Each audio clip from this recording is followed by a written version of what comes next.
દેવાય देवाय श्री कृष्ण कन्यालाल की जय। ओम श्री द्वारिकाधीश की जय। श्री बांके बिहारी महाराज की जय। ओम श्री गजानन गणपति महाराज की जय। वक्रतुंड महाकाय सूर्यकोटि समप्रभा निर्विघ्नं कुरु मे देव सर्वकार्येषु सर्वदा। ओम श्री गजानन गणपति महाराज की जय। ओम मनोजवं मारुततुल्यवेगं जितेन्द्रियं बुद्धिमतां वरिष्ठं वातात्मजं वानरयूथमुख्यं श्रीरामदूतं शरणं प्रपद्ये। श्री हनुमान जी महाराज की जय। श्री रामचंद्र भगवान की जय। ओम श्री गायत्री मात की जय। ओम श्री परम पूज्य गुरुदेवाय नमो नमः। સૌનું કરો કલ્યાણ, હે દયાળુ પ્રભુ સૌનું કરો કલ્યાણ। જીવ જંતુનું થી માંડીને નર નારીથી માંડીને સૌનું કરો કલ્યાણ। જગતના વાસીઓ સૌ સુખ ભોગવે, આનંદે આઠે જામ, અને દુનિયામાં દર્દ દુકાળ પડે નહીં, લડે નહીં કોઈ ગામ। સર્વે ભવંતુ સુખિનઃ સર્વે સંતુ નિરામયા। પ્રભુ પરમાત્માને સરસ મજાની પ્રાર્થના કરીએ કે આપણે દરેકનું કલ્યાણ ઈચ્છતા શ્રી કૃષ્ણ પરમાત્માની કથા તરફ આગળ વધીએ। ઓમ શ્રી ભારત માતા કી જય। વંદે વેદ માતરમ, વંદે વેદ માતરમ, વંદે વેદ માતરમ। આજની કથા ખૂબ સરસ મજાની શ્રી કૃષ્ણ પરમાત્માને સરસ રીતે સંભળાવીએ। શ્રી કૃષ્ણ સ્મિત હાસ્ય સાથે આ કથા સાંભળશે એવા શ્રદ્ધા સુમન વિશ્વાસ સાથે આ કથા તરફ આપણે પ્રયાણ કરીએ છીએ। હવે ઝેર પ્રગટ થયું છે, ત્યાં સમુદ્ર મંથન થયું। સમુદ્ર મંથન કરતાં ઝેર તો થયું, પીવે કોણ? બધાએ આપસમાં કહેવા લાગે કે અમે તો ન પીએ, અને અમે પીએ તો મરી જાય। એટલે હવે મહાદેવ યાદ આવ્યા। છેલ્લે મહાદેવ જ બધાયો, દેવાધિદેવ મહાદેવ, અને સ્તુતિ શરૂ થઈ। શંકર ભગવાન પ્રસન્ન કરવા માટે બધા એકી સાથે તન્મય થઈને એકદમ પવિત્ર મનથી જ્યારે દેવી દેવતાઓ રાક્ષસો દૈત્યો બધા જ સ્તુતિ કરતા હોય ત્યારે આપણે પણ શું કામ બાકી રહી જાય? આપણે પણ સ્તુતિ કરીએ, એકદમ ટટાર બેસું, એકદમ મહાદેવને પ્રભુ પ્રાર્થના કરીએ છું। વંદે દેવમુમાપતે સુરગુર વંદે જગત કારણ વંદે પન્નગભૂષણં મૃગધરં વંદે પશૂનાં પદે વંદે સૂર્યશશાંક વહિનયનં વંદે મુકુન્દ પ્રિયં વંદે ભક્તજનાશ્રયં ચ વરદં વંદે શિવં શંકરં। શ્રી સોમનાથ મહાદેવ કી જય। આજે 13મી ફેબ્રુઆરી છે, ગુરુવાર છે, મહાવદ એકમ છે, અને આજની કથા ખૂબ સરસ મજાના ભાવથી આપણે ગાન કરીએ છીએ। શિવ એટલે કલ્યાણ।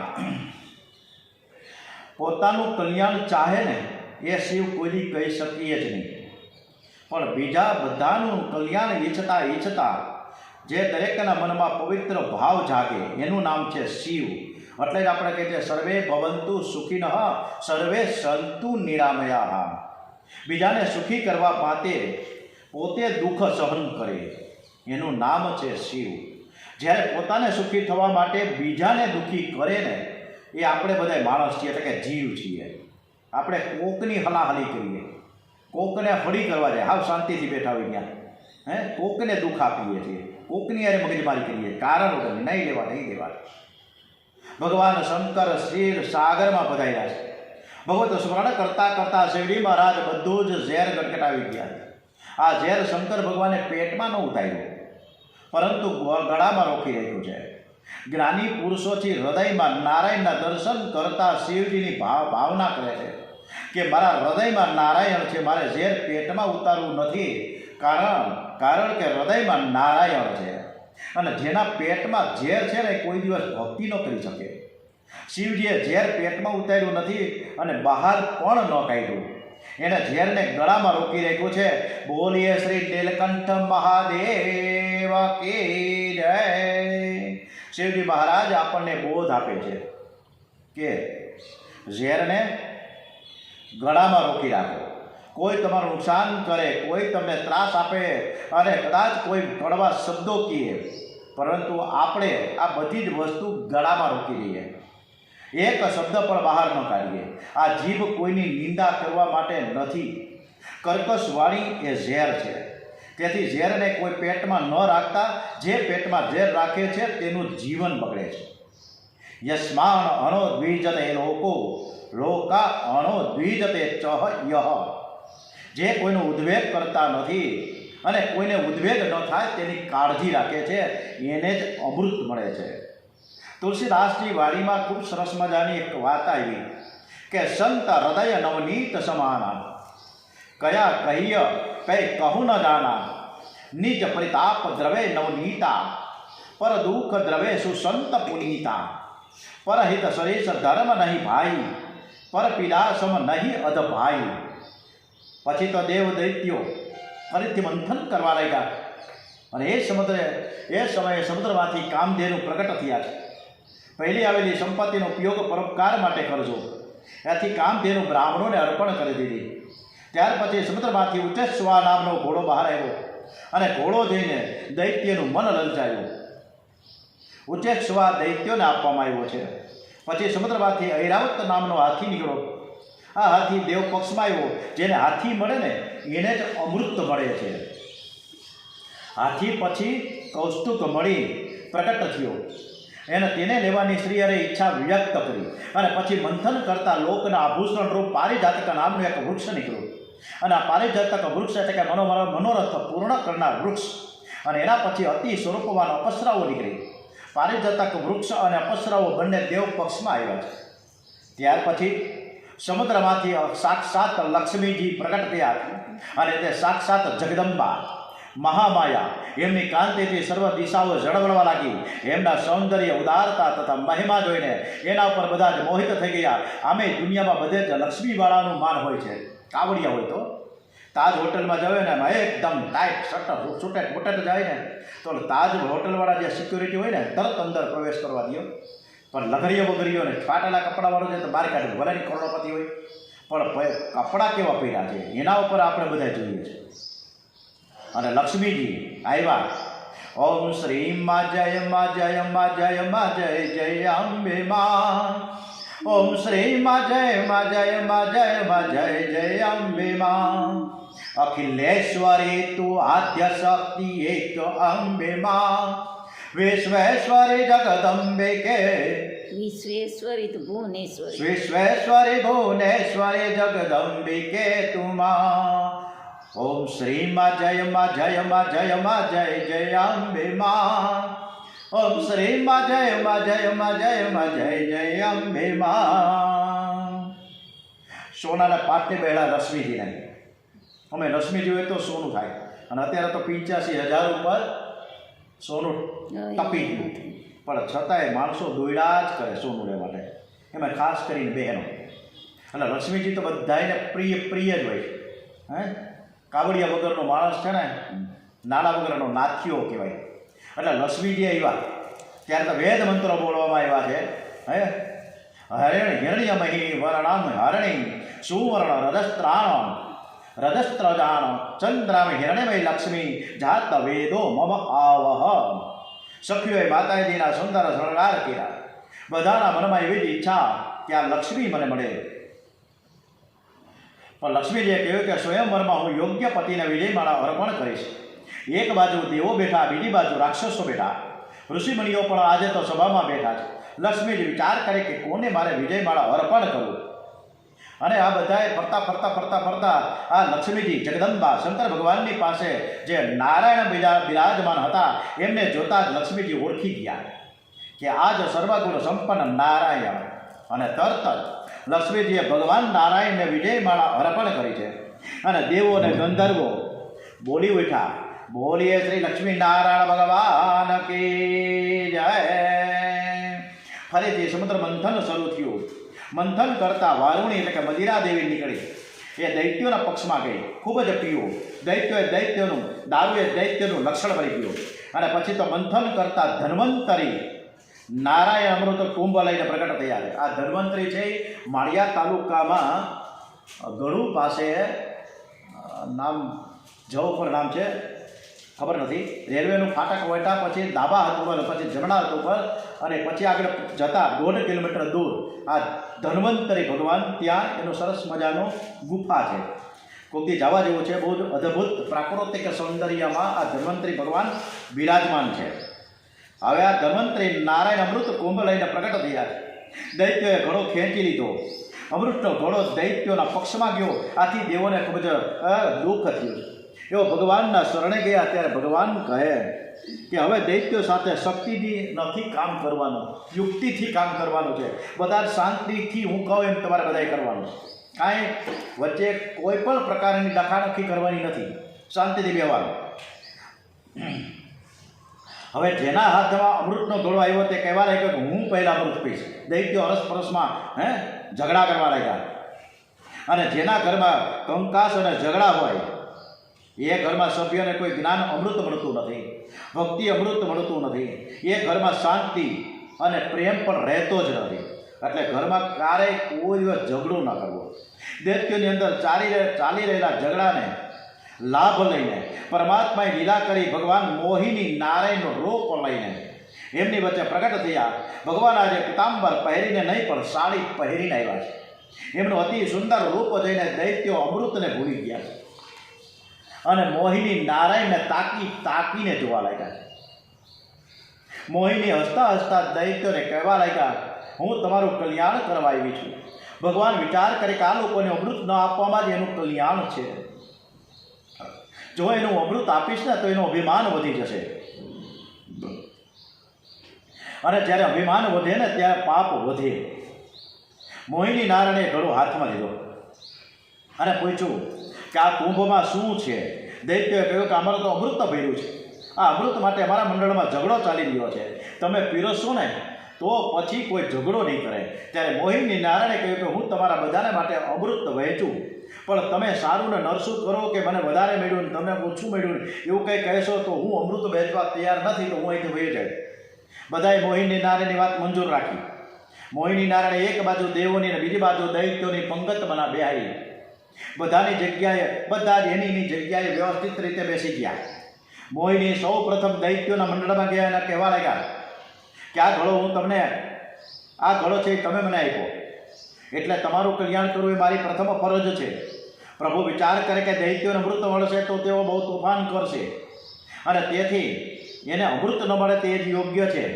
અને તેથી મોહિની નારાયણ દૈત્યોને કહેવા લાગ્યા કે ઉપર પાણી જેવું પાતળું છે ને એ પહેલાં હું દેવોને આપી દઉં અને પછી ઘાટો રગડા જેવો સરસ મજાનો જે માલ નીચેનો ભાગમાં હોય ને એ તમને હું પીવડાવીશ. એટલે તમે બધા જ અજર અને અમર બની જશો. બિચારા મોહાંત થયેલા દૈત્યોએ વાત સ્વીકારી લીધી. એને ક્યાં ખબર હતી કે અમૃતમાં વળી પાણી જુદું ને માલ જુદો, એમ થોડા બે ભાગ હોય. રાક્ષસોનું મન તો મોહિની નારાયણમાં ફસાયેલું હતું. પછી તો મોહિની નારાયણ પહેલાં દેવોને અમૃત પાવા લાગ્યો. કળશ વધારે વાંકો વળતો જઈને દૈત્યો ગભરાયા. એમને કંઈ ગડબડ થતી હોય એવું લાગ્યું. દૈત્યોમાંથી રાહુ નામના દૈત્યને ચેન ન પડ્યું અને તેથી તે દેવનું સ્વરૂપ ધારણ કરીને સૂર્ય અને ચંદ્રની વચ્ચે દેવ થઈને બેસી ગયો. પંગતમાં વિષમતા કરવી એ પ્રભુને યોગ્ય ન લાગ્યું. જાણે છે કે આ દેવ નથી, દૈત્ય છે, પણ દેવ પંગતમાં બેઠો હતો. તેથી રાહુને પણ અમૃત આપ્યું છે. પંગતમાં જે વિષમતા કરે છે તેને સંગ્રહણીનો રોગ થાય. અને રાહુ જ્યારે અમૃતનું પાન કરી રહ્યો હતો ને ત્યારે સૂર્ય અને ચંદ્ર આંખથી ઇશારો કરવા લાગ્યા. પ્રભુએ તરત સુદર્શન ચક્રથી રાહુનું માથું ઉડાવી દીધું અને માથું અમૃતના સ્પર્શ માત્રથી અમૃત થઈ ગયું. અમર બની ગયું છે. બ્રહ્માજીએ તેનો એક ગ્રહ કર્યો જે પર્વ સમયે વેરવૃત્તિથી ચંદ્ર અને સૂર્યની પાછળ દોડે છે. દૈત્યો ભગવાનની વિમુખ હતા એટલે તેઓને અમૃત ન મળ્યું. જે સંસારની મોહિનીમાં ફસાય છે તેને ભક્તિરૂપી અમૃત મળતું નથી. મોહિની નારાયણ બધું જ અમૃત દેવોને પીવડાવે છે અને ખાલી ઘડો અસુરીને આગળ પસાડ્યો. એટલે દૈત્યો બરાડા પડીને કહેવા લાગ્યા કે દગો દગો, આ વિષ્ણુ સાડી પહેરીને આવ્યા છે, તેમને આવું છડકપટ કરતા શરમ નથી આવતી. ત્યારબાદ દેવો અને દૈત્યોનું મહાભયંકર યુદ્ધ થયું. તેમાં દૈત્યોનો પરાજય થયો. દૈત્યો એટલે જે મોહિની પાછળ પાગલ બને છે. એમનો પરિશ્રમ તપ સંસાર સુખ માટે હોય છે. રાવણ અને હિરણ્યકશ્યપુએ કેટલું બધું તપ કર્યું હતું, પરંતુ તેઓનું તપ ભોગ માટે હતું, ભગવાનના માટે ન હતું. હે, આપણે પણ ભગવાનના માટે જ તપ કરીએ, જપ સ્મરણ કરીએ. એકવાર નારદજી કૈલાસ ધામમાં પહોંચ્યા છે અને ભગવાન શંકરને પૂછ્યું કે તમને મોહિની નારાયણના દર્શન થયા છે કે નથી થયા? બધે પૂછી જાય નારદજી. એટલે મોહિની નારાયણનું સ્વરૂપ કેટલું બધું અદ્ભુત અને સુંદર હતું. હું દર્શન કરવા ગયો હતો, બધા દેવો અને ઋષિઓ પણ દર્શન કરવા ગયા હતા. બધા જ દર્શન કરતા કરતા પાગલ જેવા થઈ ગયા હતા અને તમે જ રહી ગયા. શંકર ભગવાનને પણ મોહિની નારાયણના દર્શન કરવાની ઈચ્છા થઈ. એવો પાર્વતીજીની સાથે વૈકુંઠ ધામમાં આવ્યા છે. એમને અચાનક આવવાનું કારણ પૂછ્યું ત્યારે શંકર ભગવાન કહે છે કે અમે તમારા દર્શન કરવા આવ્યા છીએ. પ્રભુ કહે કે હું તમારા હૃદયમાં અને તમે મારા હૃદયમાં છો, અહીં આવવાની જરૂર શી હતી? શંકર ભગવાન કહે તમે મારા હૃદયમાં તો છો, પરંતુ તે પિતાંબરધારી નારાયણ તરીકે છો. મારે તો તમારું મોહિની નારાયણ સ્વરૂપ જોવું છે. ત્યારે ભગવાન કહે છે કે શિવજી, તમે તો કામને માર્યો છે, તમને વળી આવો મોહ ક્યાંથી થયો? ત્યારે શંકર ભગવાન એમ કહે કે મેં તમારા દરેક જન્મ એટલે કે અવતારો જોયા છે, પરંતુ આ મોહિની નારાયણનો અવતાર જોવાનો બાકી છે, માટે તે જોવા હું અહીં આવ્યો છું. પ્રભુએ લીલા કરી ત્યાં એક રમણીય બાગ દેખાયો. એમાં અતિક સુંદર સ્ત્રી હાથમાં બળો દડો લઈને રમે છે. શિવજી તેમને નિહાળે છે. મોહિનીના દર્શન કરતા કરતા શંકર ભગવાન તન્મય બન્યા છે. એ સાથે પાર્વતીજી પણ આવ્યા છે. એ પણ ભૂલી ગયા. જ્ઞાન ગંગા માથે રાખે, ધર્મ ઉપર સવારી કરે, તેને શું કામ અસર કરી શકે? પણ શિવજીએ બતાવ્યું છે કે ભગવાનની માયાને તરવી બહુ મુશ્કેલ છે. ગીતાજીમાં કહ્યું છે કે દેવી હેસા ગુણમય મમ માયા દુર્ત્યયા મામેવ યે પ્રપંદ્યન્તે માયા મે તમ તરંતિ તે. મારી આ ગુણમય માયાને તરવી બહુ જ કઠણ છે. શિવજી મહારાજને વિષ્ણુ ભગવાન કહી રહ્યા છે, પરંતુ જે મારે શરણે આવે છે તે વિના પ્રયાસે આ માયાને તરી જાય છે. શિવજી નારાયણના દર્શનમાં પોતાનો દેહ ભાન ભૂલી ગયા છે. આ જીવ ઈશ્વરથી થોડો પણ જુદો થાય ત્યાં સુધીને પૂર્ણ આનંદ મળતો નથી. શિવજી દોડતા દોડતા જઈને મોહિની નારાયણને આલિંગન આપ્યું. ત્યાં તો ચતુર્ભુજ નારાયણ પ્રગટ થયા અને હરિહરનું મિલન થયું છે. દક્ષિણ ભારતમાં હરિહર ક્ષેત્ર છે. હુબલીથી હરિહર જવાય છે ત્યાં ઠાકોરજીનું અડધું અંગ નારાયણનું અને અડધું અંગ છે શિવજીનું. એટલે કે અડધું અંગ શ્રી અંગ ગૌર છે અને અડધું શ્રી અંગ શ્યામ છે. બે હાથમાં શંખ અને ચક્ર છે, તો બીજા બે હાથમાં ત્રિશુલ અને માયા છે. ત્રિશુલ અને માળા છે. એક બાજુ પિતાંબર તો બીજી બાજુ વાઘાંબર. એક બાજુ સુવર્ણ મુગટ તો બીજી બાજુ જટા મુગટ. ભગવાન શંકરજીના ખૂબ જ વખાણ થયા છે. હવે વામન અવતારની સરસ મજાની અદ્ભુત કથા શરૂ થાય છે. 7મા મન્વંતરમાં કશ્યપ ઋષિ અને આદિત્યના ઘેર વામનજીને અવતાર લીધો છે. પરીક્ષિત રાજાએ પ્રશ્ન કર્યો છે, ભલે પદયત્રયમ ભુવે કસ્માદ વરી રચાયત ભૂત્વેશ્વર કૃપણ વલ્લભ વલ્લભથોરૂપે ભવંતતમ. મને આ મસ્ત સપ્તમ મન્વંતરની કથા સાંભળવાની બહુ જ ઈચ્છા છે. લક્ષ્મીજીના પતિ જે નારાયણ છે તે ભિક્ષા માંગવા માટે શું કામ ગયા? આવું મેં સાંભળ્યું છે. શું કામ? એનું કારણ શું? વામનજીનું પ્રાગટ્ય કેવી રીતે થયું? આની વિધિવત તમે મને કથા સંભળાવો. બોલો, વામનજી શું કામ આવ્યા? બલિરાજા પણ દૈત્ય હતા, તો દૈત્યને તો મારી શકતા હતા ને, પણ બલિરાજાને માટે થઈને વામનજીનો અવતાર કેવી રીતે ધારણ થયો એ કથા તરફ ખૂબ સરસ મજાની અદ્ભુત દિવ્ય કથા તરફ વર્ણન આપણે શરૂ કરીએ. સુખદેવજી મહારાજ વર્ણન કરી રહ્યા છે કે હે રાજન, દેવ અને દૈત્યનું યુદ્ધ થયા પછી દૈત્ય શુક્રાચાર્યજીની શરણે આવ્યા છે. એમણે શુક્રાચાર્યની ખૂબ જ સેવા કરી, તેથી તેનું બળ વધવા લાગ્યું. શુક્રાચાર્યજી દૈત્યોના રાજા બલિના હાથે વિશ્વજીત નામનો યજ્ઞ કરાવ્યો છે. એ યજ્ઞની પૂર્ણાવતીના સમયે બહુ સરસ મજાની રોચક અને અવર્ણનીય કથા છે. અને આ કથા સુખદેવજી મહારાજે ખૂબ સરસ મજાની આપણે વાત કરી રહ્યા હોય ત્યારે આપણે પણ શાંતિથી સાંભળીએ. અને એ યજ્ઞની પૂર્ણાવતિના સમય અગ્નિકુંડમાંથી સોનાનો રથ બહાર આવ્યો. શુક્રાચાર્ય બલિરાજ અને તે રથમાં બેસાડી પોતાનું બ્રહ્મ તેજ આપ્યું છે. શુક્ર એટલે શક્તિ તત્વ અને તેના આધારે જ આ શરીર બન્યું છે. શુક્રાચાર્ય આપેલ બ્રહ્મ તેજને કારણે બલિરાજા સ્વર્ગમાં યુદ્ધ કરવા ગયા અને તેમની જીત થઈ, દેવોની હાર થઈ. સ્વર્ગનું રાજ્ય બલિરાજાએ હાંસલ કર્યું. શુક્રાચાર્યનું બળ જેને મળે ને જીત જ થાય. બલિરાજાને ઇન્દ્રાસન ઉપર બેસાડવામાં આવ્યા. શુક્રાચાર્યએ રાજ્યાભિષેક કર્યો છે. શુક્રાચાર્ય વિચાર કરે, જો બલિરાજા અશ્વમેઘ યજ્ઞ કરશે તો કાયમના ઇન્દ્ર થશે, એટલે કાયમને માટે સ્વર્ગનું રાજ્ય મળશે. તેઓ બલિરાજાને નર્મદાના કિનારે લઈ આવે છે. નર્મદા નદીના બૃહસ્પતિ તીર્થમાં બલિરાજા અશ્વમેઘ યજ્ઞ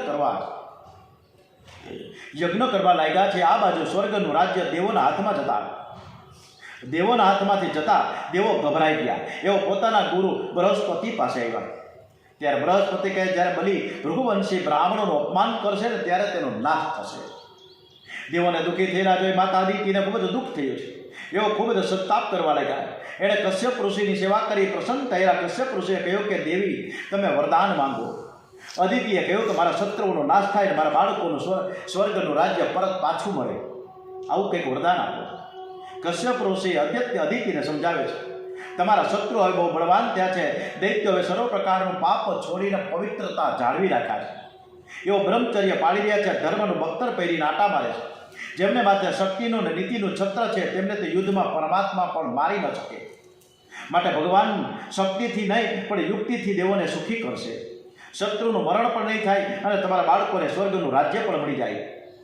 આ માટે કશ્યપ ઋષિએ, જેને સંતાન નથી થતા એ દંપતીએ કયું વ્રત ધારણ કરવું જોઈએ એની કથા તરફ ખૂબ સરસ મજાની છે. એ જે દંપતી છે જે નિસંતાન છે અને જેઓ અનેક પ્રકારની દવા અને ડૉક્ટરો પાસે જઈ રહ્યા છે, એ આ કથા બરાબર સાંભળે. આ માટે કશ્યપ ઋષિ અદિત્યને પયોવ્રત કરવાનું કહે છે. આ વ્રત 12 દિવસનું હોય છે અને તેથી ભગવાન નારાયણ તમારા ઘેર પુત્ર રૂપે પ્રગટ થશે. પયોવ્રત ફાગણ મહિનામાં શુક્લ પ્રતિપ્રદાથી એટલે કે એકમથી દ્વાદશ સુધી, એકમથી 12 એટલે કે 12 દિવસ સુધી સતત અને સતત કરવાનું છે. આ વ્રત ફક્ત દૂધ ઉપર રહીને કરવાનું છે, વિધિપૂર્વક, અને તો જરૂર ને જરૂર સંતાન પ્રાપ્તિ થાય. અને એકદમ નિષ્ઠાવાન દંપતી જો ધર્મ ભક્તિ સાથે કરે તો ભગવાન ઘરે પધારે. આ વ્રતના 16 મંત્રો આપ્યા છે. લક્ષ્મી નારાયણની સ્થાપના કરો, 1600 પ્રચારથી પૂજા કરો. પૂજા થયા પછી યજ્ઞ કરો. અગ્નિ પ્રગટ કરીને ઓમ નમો નારાયણ સ્વાહા, ઓમ નમો નારાયણ સ્વાહા, ઓમ નમો નારાયણ સ્વાહા મંત્રથી અગ્નિમાં પાયસની આહુતિ આપો. દિવસમાં 3 વાર સ્નાન કરો. ત્રિકાળ લક્ષ્મી નારાયણની પૂજા કરો. આ વ્રતના સમયે કોઈ જીવની હિંસા ન કરવી, કોઈની નિંદા ન કરવી, રજસ્વાળા સ્ત્રી સાથે બોલવું નહીં, રોજ 2 બ્રાહ્મણ જમાડવા, ફક્ત દૂધ પીવું, ફળ ખાવાના નથી. લક્ષ્મી નારાયણનું સ્મરણ કરતાં કરતાં રાત્રે પવિત્ર આસન પર સૂઈ જવું.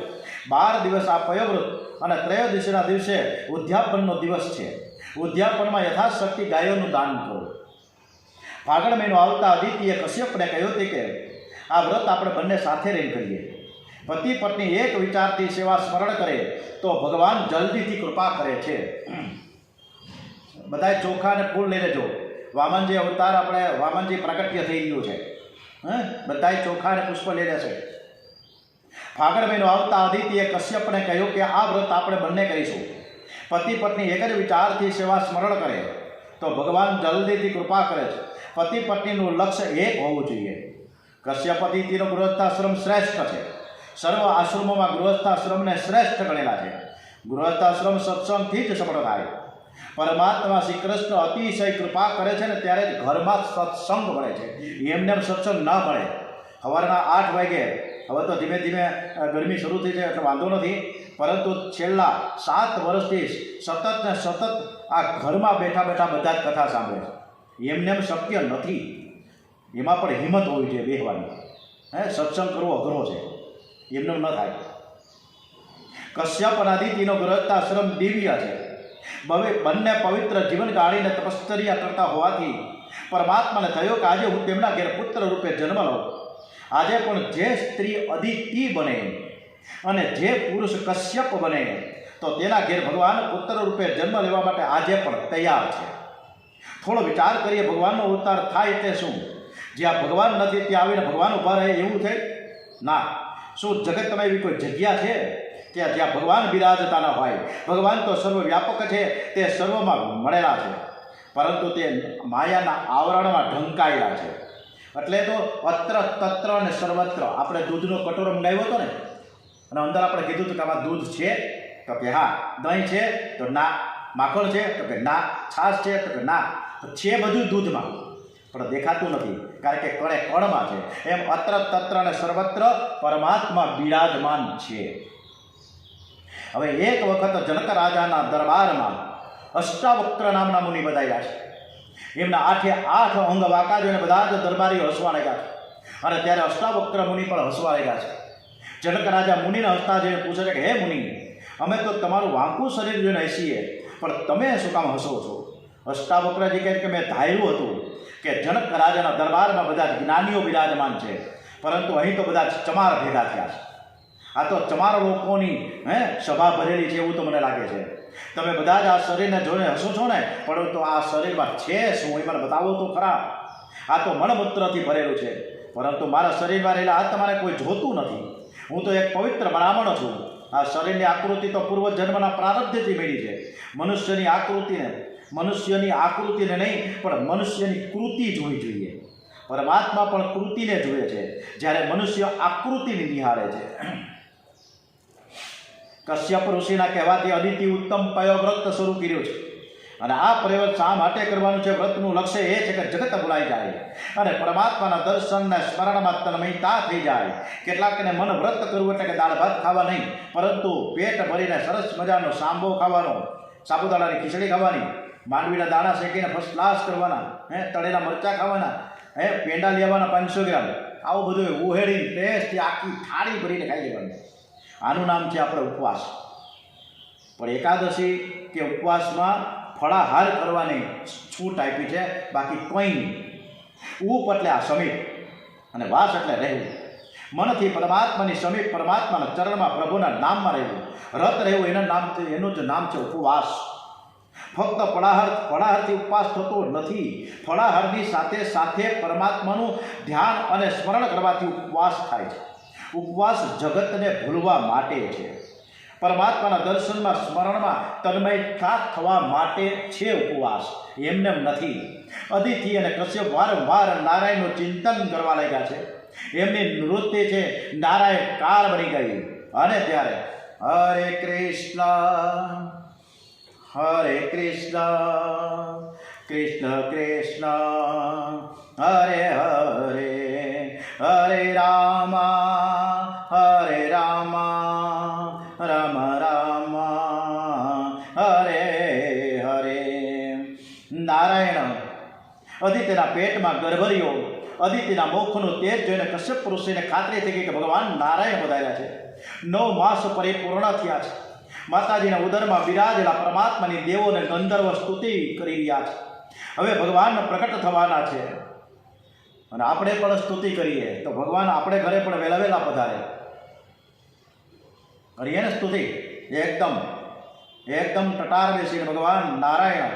અને અત્યારે સૂર્યનારાયણ પ્રકટ થયા છે સવારના પોરમાં. સવારના 9:05 અત્યારે છે. સરસ મજાનું 2 મિનિટ માટે આપણે આપણા ઈષ્ટદેવ, આપણા કુળદેવના સ્મરણ સાથે શાંતાકારં ભુજગશયનમ પદ્મનાભમ સુરેશમ પદ્મનાભમ. ઓમ શાંતાકારં ભુજગશયનમ પદ્મનાભમ સુરેશમ વિશ્વાધારં ગગનસદસં મેઘવર્ણં શુભાંગં લક્ષ્મીકાન્तं કમલનયनं યોગિમેધ્યાનગમ્યં વંદે વિષ્ણુ ભવભયહરં સર્વલોકૈકનાથં. શ્રી કૃષ્ણ કૃષ્ણ પરમાત્મા શ્રી વિષ્ણુ ભગવાન કી જય. મધ્યાહન કાળમાં કશ્યપ ઋષિ મધ્યાહન સંધ્યા કરવા માટે ગંગા કિનારે પધાર્યા છે. એકલા અદિતિ આશ્રમમાં બિરાજમાન છે. અદિતિ પરમાત્માના દર્શન કરવા માટે તરસી રહ્યા છે. ક્યારે પ્રકટ થશે આતુરતા વિના અવતાર થતો નથી. પરમ પવિત્ર સમય આવ્યો છે. દસે દિશાઓ પ્રસન્ન બની ગઈ. આકાશમાં દેવો અને ગંધર્વો દુદુંભઈ વગાડી રહ્યા છે. અપ્સરાઓ નાચી રહી છે. આજે અગ્નિહત્રી બ્રાહ્મણોના ઘરમાં અગ્નિકુંડમાં બિરાજેલા અગ્નિદેવ બહાર આવ્યા. બ્રાહ્મણોને બહુ જ આનંદ થઈ ગયો. અમારા ઘરમાં પણ ભગવાન પધારવાના છે.